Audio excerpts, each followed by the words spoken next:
E aí, moçada do território da Bio, tudo belezinha com vocês? Show de bola, né? Gente, iremos dar continuidade à nossa viagem louca no mundo da química.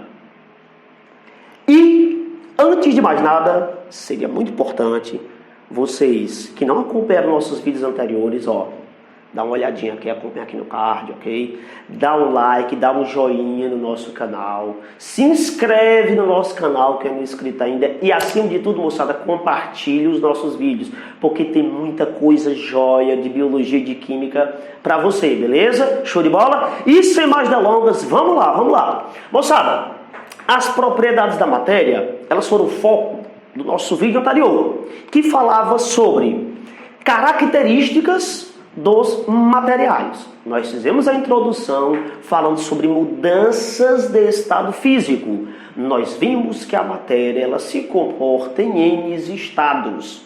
Para ser mais preciso, sólido, líquido e gasoso. E que eu tenho essas transições de fase quando o sistema ele absorve calor, ou seja, processos endotérmicos, ou liberam calor, processos exotérmicos. Essas características ou essas propriedades, elas servem para identificar de que tipo de material nós estamos falando, ok? Professor, na natureza nós temos muitos tipos de substância, e isso é conhecido por todos. Agora, como é o comportamento dessas substâncias? Ou como é que eu posso caracterizar essas substâncias? As substâncias na prática, que nós chamamos de substância, mas na realidade nós deveríamos chamar de substância pura, né? São um conjunto de moléculas que possuem propriedades constantes. Então, quer dizer que se eu tiver um sistema e esse sistema apresentar temperatura de fusão constante, temperatura de ebulição constante, densidade constante, eu terei o que eu chamo de substância pura. Professor, eu encontro muito isso na natureza, substância pura? Aí não. Nós temos um leque muito maior de misturas do que propriamente de substâncias puras, ok?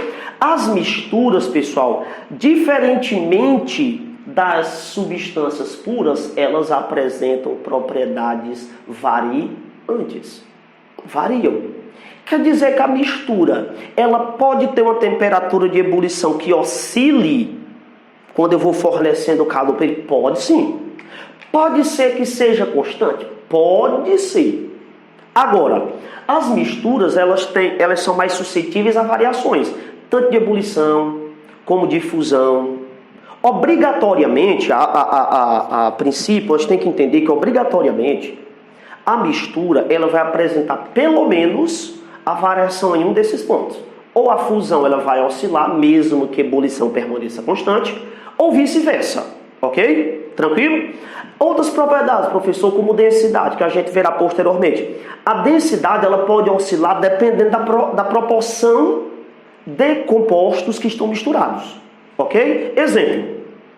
Se eu colocar água no álcool, eu teria uma densidade nova. Se eu continuar colocando água ou mudar a proporção do álcool, por exemplo, álcool 70%, álcool 90%, aquela coisa toda que a gente já está antenado nesse período aqui, né? Então eles terão densidades diferentes, porque as proporções são diferentes. Portanto, quando uma substância ela é denominada pura, galerinha, a ebulição ela será constante. Ou seja, não haverá variação. Iniciou nessa temperatura, terminou na mesma temperatura. Nota-se também que a fusão ela é outro ponto a ser analisado como constante. Então, fusão e ebulição das substâncias puras, elas são constantes, elas não oscilam. Agora, quando a gente parte para as tais misturas comuns, aí não, você vai ter tanto a ebulição variando, como você vai ter também a fusão variando. Então tem tudo variando quando o assunto é mistura comum. Nós estamos rodeados por uma grande quantidade de misturas comuns.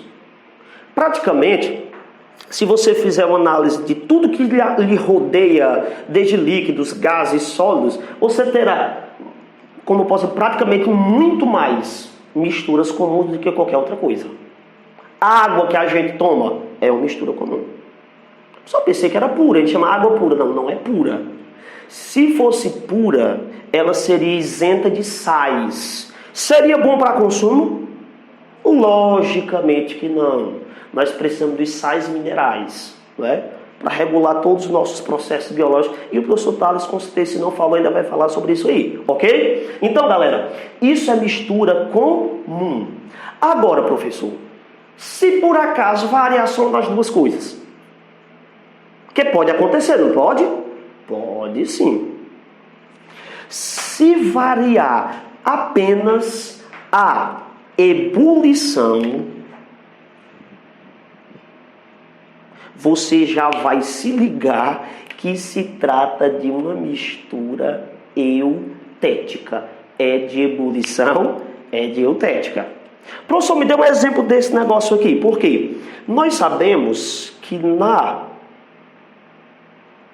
eutética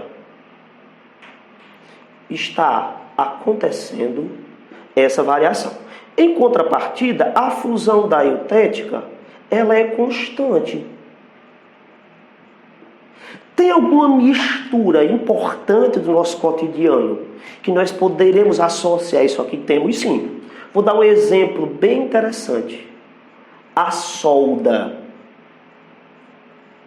A solda, ela é um exemplo de uma mistura eutética. Professor, como é que eu vou lembrar que a solda é uma mistura eutética? Moçada, a solda, ela mesmo sendo uma liga metálica, ela começa a derreter do mesmo ponto de temperatura, falando, e termina no mesmo ponto de temperatura. Eu não tenho oscilação. Porque senão o processo de solda, ele não seria, não acontecia de uma forma correta. Já imaginou? Ah, tá ficando líquido uma parte, a outra tá sólida, e vice-versa. Não. Ela se solidifica e funde na mesma temperatura. É tudo junto. Então essa liga, ela é um exemplo clássico de mistura eutética. Outro exemplo, os fusíveis. Muito utilizado em sistemas elétricos, né? Para questão de segurança. Quando a voltagem ela passa acima do normal, o circuito ele derrete o fusívelzinho e corta essa passagem da corrente para evitar danos, né, no circuito da nossa casa. É um exemplo de uma mistura eutética. Interessante? Muito, professor. E além da eutética, nós temos quem? Nós temos a tal da azeotrópica. Quando uma mistura ela é denominada azeotrópica, a ebulição ela é constante, certo? A ebulição ela é constante e a fusão ela vai estar variando. Certo? Então, ebulição constante e fusão variando. Cadê? Peraí. Exatamente. Beleza? Exemplo aqui. O álcool utilizado para abastecer automóveis é um exemplo clássico de uma mistura azeotrópica. Porque mesmo sendo uma mistura, a ebulição ela inicia-se em uma dada temperatura e ela termina na mesma temperatura. Então está claro de que nós temos aplicações para azeotrópica, para eutética, substância pura. Você pode analisar qualquer conjunto de moléculas iguais, você vai ser uma substância pura. E mistura comum, que é, por exemplo, o ar atmosférico, a água que eu já citei que a gente toma. Então nós temos N situações que envolvem ou misturas dos três tipos ou substância do tipo pura, beleza? Tranquilidade, galerinha? Não esqueça de dar um joinha, dar um like no nosso vídeo, se inscreve no nosso canal, ok? Ativa o sininho e nos nossos próximos encontros a gente dá continuidade partindo desse ponto aqui, ok? Então, galera, um abraço e até o nosso próximo encontro. Valeu!